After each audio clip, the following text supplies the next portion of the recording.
Alright, fresh slate. Let's see what we can do about this empty calendar.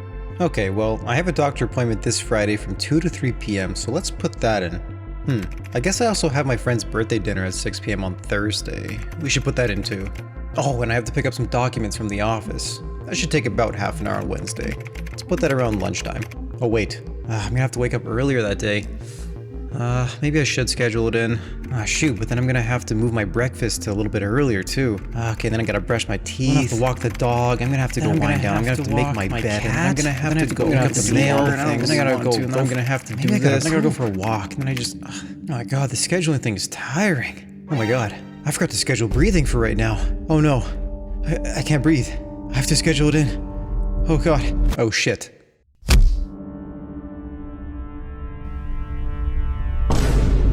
Okay, so that's a little exaggerated, obviously. I mean, you're not really supposed to schedule that hard in a calendar. But let's talk about calendars and if they're even worth your time. Because as you know from the title of the video, we want to know if it's even worth using a calendar. Is it worth the hassle? Let's find out. So first off, let's dive right into it. It helps you remember things. So me, I'm on Accutane. I have to go and schedule appointments to get blood work done monthly, and I have to schedule appointments to talk to my doctor, and I have to do this every single month. That's a lot of things to remember and a lot of important things that I definitely don't want to forget. Basically, using the calendar and just putting everything in there, it helps me to offload my brain so I'm able to use it for more important things like work or complex issues. So the brain is really good at solving complex problems, which I just mentioned, but there's one thing that it's not very good at.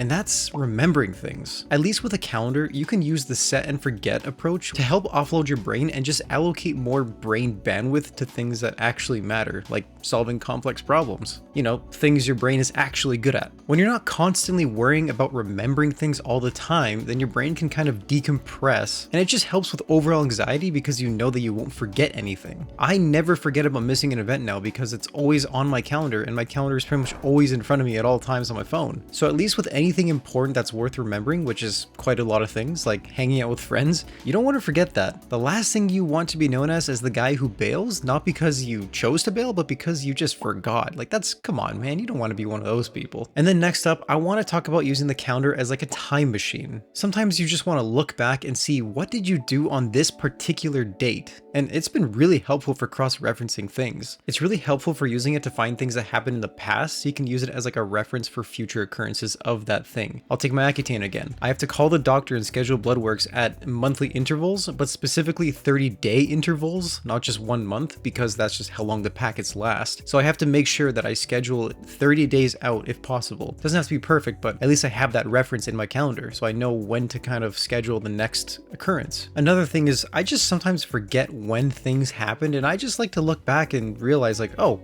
this happened on this day, or like 2 Saturdays ago I was doing this. I don't know, I'm weird in that way. I like to know what I did in the past. But the doctor appointment example is actually a pretty good use of the calendar, so let's stick with that example. But yeah, using it to look back as like a time machine can be pretty useful. But the next thing is that it can help you to stay on track. So I was mainly focusing on the main uses of a calendar, which is to put in important events so you don't forget them, right? But you can also use calendars, specifically physical ones. Like I do have one over here, and I'll have some footage on screen of what it looks like, but I use physical calendars to track things that are just important day to day.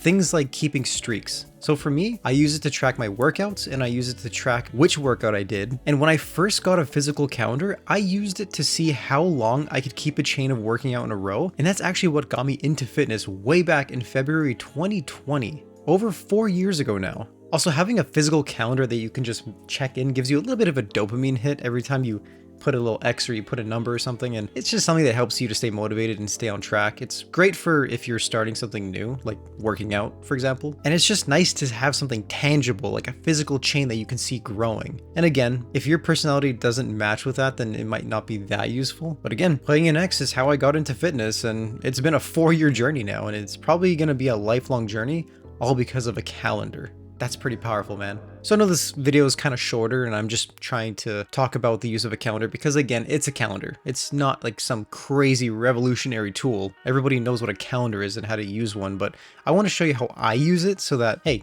maybe I can shed some inspiration and you can get something out of this. But to answer the ultimate question though, is a calendar even worth it? I mean, I just spent the whole video talking about how amazing calendars are, and yes, the only downside is you have to put the investment into creating a calendar and actually filling it in and using the little bit of effort it takes to fill in a calendar. And I think that little bit of effort, I mean, come on, let's be honest, it adds like a minute to your day. It's 100% worth the upside that you can get from it. So to actually answer the question, calendars are not a waste of time and they are 100% worth the time investment. No, obviously you don't want to take it too far like it did in the silly intro. Oh shit.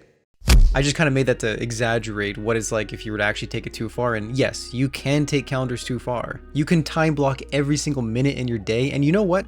If that gives you satisfaction and joy, sure. Someone like me, that would drive me nuts. I would not want to time block every minute. That sounds like hell. No. But if you are interested in wanting to learn how to be more productive on top of using a calendar, then you'll want to check out this video that I made on the concept of eating the frog, and I hope that I'll see you in the next one. Okay, bye now.